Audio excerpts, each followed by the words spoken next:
Well, good day to everybody. I'm glad you guys were able to join us today. We thank you for joining Kingdom Stories podcast, where we talk about all things discipleship. Our particular series this week we've been jumping into is talking about spiritual practices. Some might understand them as disciplines. We like to call them spiritual practices. Today's particular practice that we're going to jump into is that of time stewardship. And John's really going to be giving us some thoughts on that. But I have to say, John, I I jumped into the church about 5 years ago, and time management, time stewardship hasn't been anything I've heard from the pulpit as No, I know it. It's practice. usually prayer and Bible study, all good things, but this doesn't come up, does it? Yeah, you're right. No, I've been told that I'm busy, and that I need to make time for prayer, and that I can't, if I don't make time, how can I ever have time?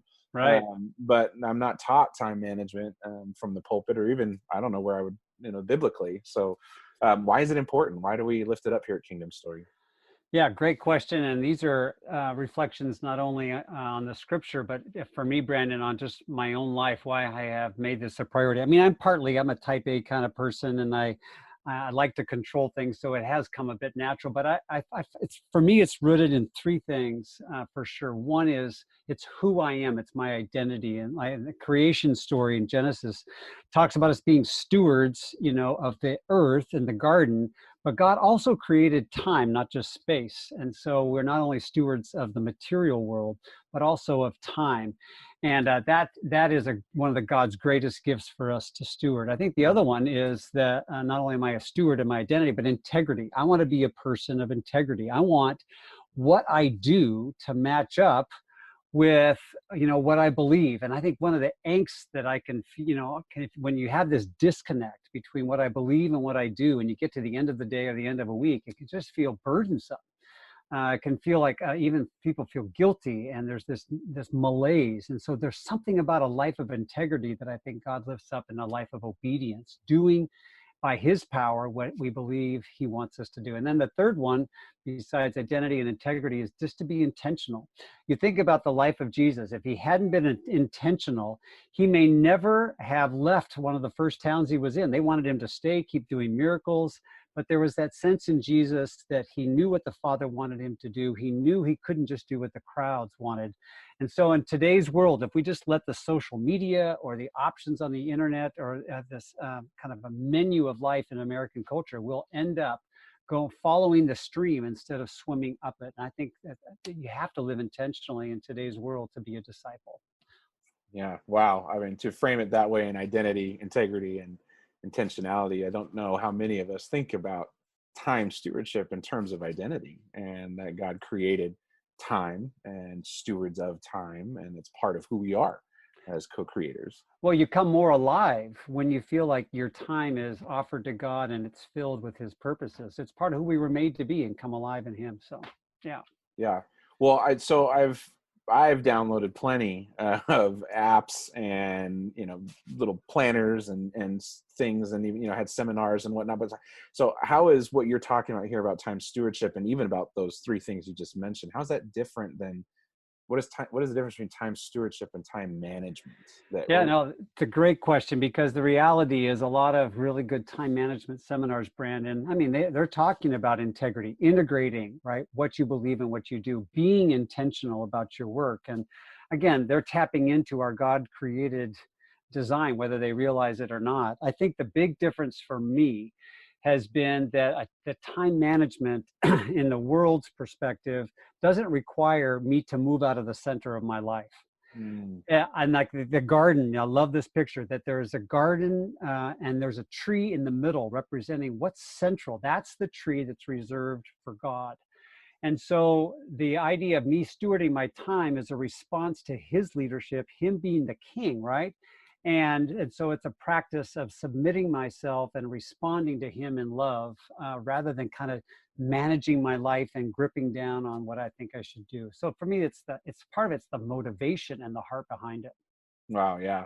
So a complete reorientation and getting me out of the center and putting God in his. Right. Which is the lifelong journey of being in God's kingdom, right? Is letting him be more and more king. This is just a part of that. Right. All right. So, I mean, you're painting a picture here that time stewardship is much larger than I think most of us really understand for it. So how do you help? Can you help us make a connection, between what you're talking about here? Give me some handles to hold on about how can I do time stewardship better? Yeah. What's involved with it? Well, probably the easiest way for me to think about it is to start with something that maybe people more naturally start with, Brandon, and that's with their money. To try to use an example, remember when you were the first time that maybe you got a high school job and you'd never had money, or you get out of college and you get your first paycheck and you get a couple of months down the road and you go, where did all it go? I mean, I just spent a little here or there, and there's sense of maybe you're getting into debt and you have that burden, or maybe you're just not afraid to spend it because that's the way you were raised. And there's something really freeing. And when you start making an income, about stepping back and realizing, where's my money going? Where do I want it to go? And so you make a budget, right? You define the categories and you decide how much you're going to spend on different things based on your priorities and what's important. And then you kind of track it for a while and you see, oh my gosh, I had no idea I was going to Starbucks 6 times a week.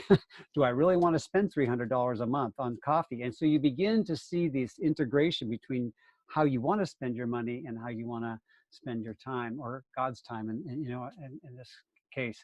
So I think that's kind of the idea, is that I think there's a starting place in time stewardship of just awareness. It's so easy to even perhaps not to step back and to be aware of where your time is being spent. I think people have kind of light bulbs go on when they pause and do that. So I would say it's similar with like creating a budget, Brandon, is to create some awareness of the categories of where you already spend time, where you would feel God would actually have you spend time. For example, there's a lot of people who, maybe you can pick one for me too, Brandon, but like, let's just say prayer. People say that's important, God wants me to do it, but if you looked at my schedule, boy, I just have a hard time making time for it. And so it's recognizing that as you get into your use of time, that there are some things that come natural, some things that don't. The way you spend, just like with your money. And so the intentionality is moving from just doing what comes natural, and when you're at the center, to saying, if you were going to manage my time with me, how would we do that together? When you start that way and start comparing, then you can begin to move towards, okay, what would a typical week look like for me? Yeah.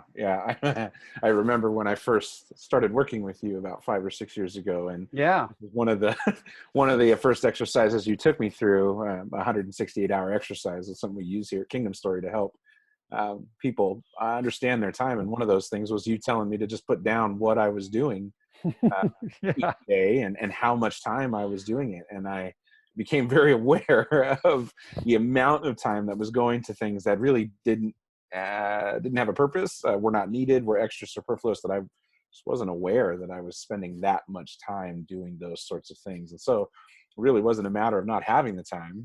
It was there. Right. It was there. And how many times, Brandon, this is, when you ask somebody, do you have time to take on this commitment? And people say, I don't know, I don't think I have the time. And how many times, if I sit down with them and actually go through their hours, they actually have the time when they consider what their highest priorities are, but they had no idea that they were spending 10 hours a week on Netflix. They hadn't put that together, or, surfing the net or whatever it is. And so I think it's a huge step towards creating space and awareness of saying yes to God in some new ways, is being aware of, like you said, where we might, some black holes, in our Right. schedule. Well, I think it's crucial. I mean, you and I both read a book of The Ruthless Elimination of Hurry by Yes.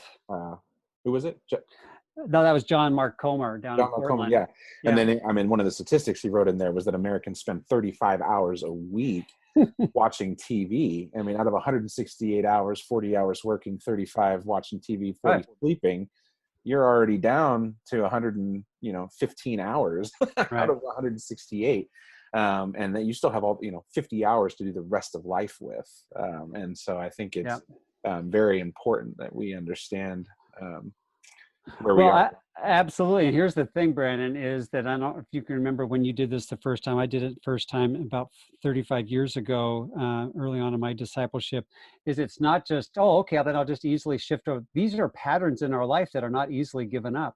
Yeah. This exercise will reveal issues, of lordship, and balance. For some of us, we need to say no to things that are really, we've taken on too much. Others of us are maybe more on the end of being passive, and we need to, take on some more concrete response. But this kind of an exercise will reveal issues that would otherwise stay dormant and underneath the surface. And so from very real way, it's not a one and done. You sit down and do an exercise, make a budget, just like finances. You'll go through different seasons, you'll go through different issues that'll surface, and it's more like an oil painting. I'll say this often, than a snapshot. You will adjust, God will work on you. And I'm sure that it hasn't been that for you over the years. Yeah, absolutely. I mean, I have to do this at least a minimum of 3 times a year. Wow. Just as we go through to understand where my time is going, and as the seasons change. I think and the time is finite. It's not like finances where I can make more money and invest and get more time somewhere. It's the same week in and week out, and having to prioritize that, I think, is important. Yeah. So, well, you're referring to this 168-hour exercise that's part of our time stewardship, handout, and I just maybe in just kind of moving towards wrapping up here, I would just say that whatever the process is, whether you use that or some other budgeting, intentionality, exposing process in your life, just be gracious to yourself. Don't think that by, doing this, that God's going to love you more or that you're in control. That's always the tension. This is just like a sail, that God's wind can blow in your life and more direct, your story towards the goal of following and loving Him. And I find that that's kind of a tension I have to walk in, is not to be too strung out and not to be too loose, but to just be taught, so to speak, and allowing God to continue to speak into the priorities in the different seasons and the choices of my life. So I hope it's good news as people think about the possibility of living a life that's more intentional, with more integrity, and to kind of find out a deeper sense of who we are and identity as we steward God's time. Yeah.